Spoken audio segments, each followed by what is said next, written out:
আল্লাহর দরবারে যখন মূসা আলাইহিস সালাম ফরিয়াদ করলো, আল্লাহ প্রত্যেক মানুষের সাথে একজনের সঙ্গী থাকবে জান্নাতের মধ্যে, আমার সাথে কে থাকবে?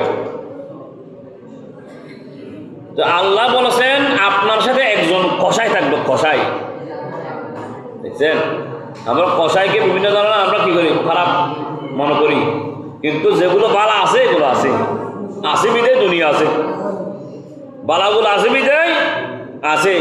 ইবাদত আল্লাহর দরবারে কবুল হচ্ছে, তার মানে সূর্য পূর্ব দিকে উদিত হচ্ছে, পশ্চিম দিকে অস্ত যাচ্ছে, রোদ দিচ্ছে রোদের জন্য, আমাদের প্রয়োজনীয় মেটানোর জন্য বৃষ্টি দিচ্ছে ইত্যাদি, আল্লাহর রহমত নাজিল হচ্ছে তাদের কারণে।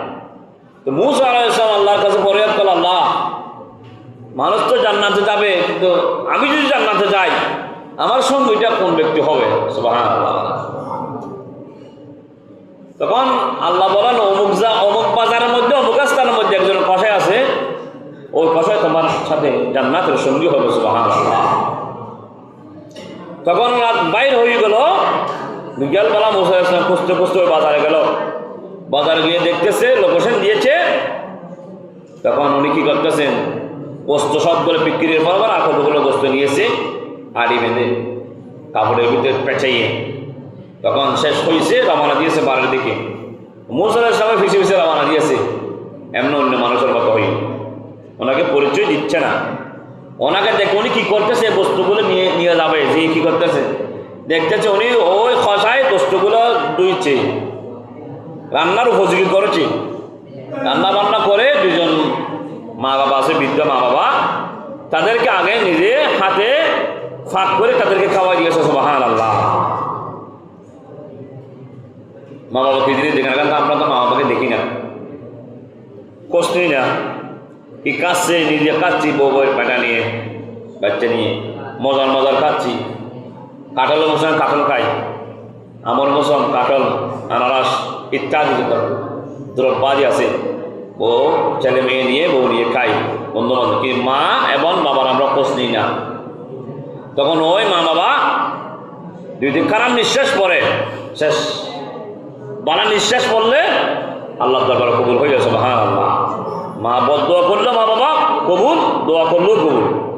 তো মা বাবা দোয়া করতেছে যে আল্লাহ এই জমানার যিনি নবী, ওই আমার ছেলে যখন ইন্তেকাল হবে, বর্তমান যিনি নবী হযরত মূসা আলাইহিস সালাম, তার সাথে আমার ছেলেকে হাসর নাসর করিও। সুবহানাল্লাহ। আবার কে দোয়া করছেন, আল্লাহ দোয়া কবুল করে নিয়েছে। দেখেন, সেই জন্য মূসা আলাইহিস সালামকে বলে মূসা কলিমুল্লাহ, উনি আল্লাহর সাথে কথা বল, আল্লাহকে দেখার জন্য চেয়েছে। আল্লাহ বললাম তারানি, লা দেখতে পারবো না। যখন ভীষণ আল্লাহকে বিরক্ত করতেছে, আল্লাহ বলেন তুই পাহাড়ের একটু কোনাতে যাও, আমি একটু তোমাকে দেখা দিতে পারবো না, একটা দৃশ্য আমার একটু ঝলক দিবে, দে নূরের একটু তসল্লি দিব, দে আপনি সহ্য করতে পারবেন না।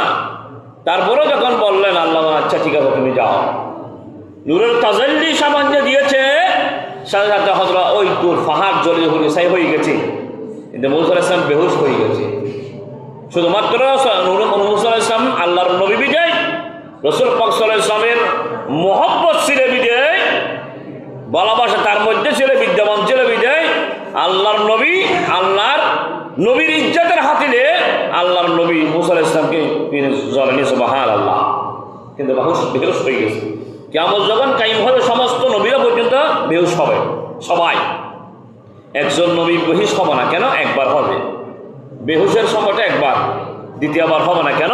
মূসা আলাইহিস সালামের বেহুশটা একবার হয়ে গেছে, দ্বিতীয়বার আর হবে না। সুবহানাল্লাহ। আমি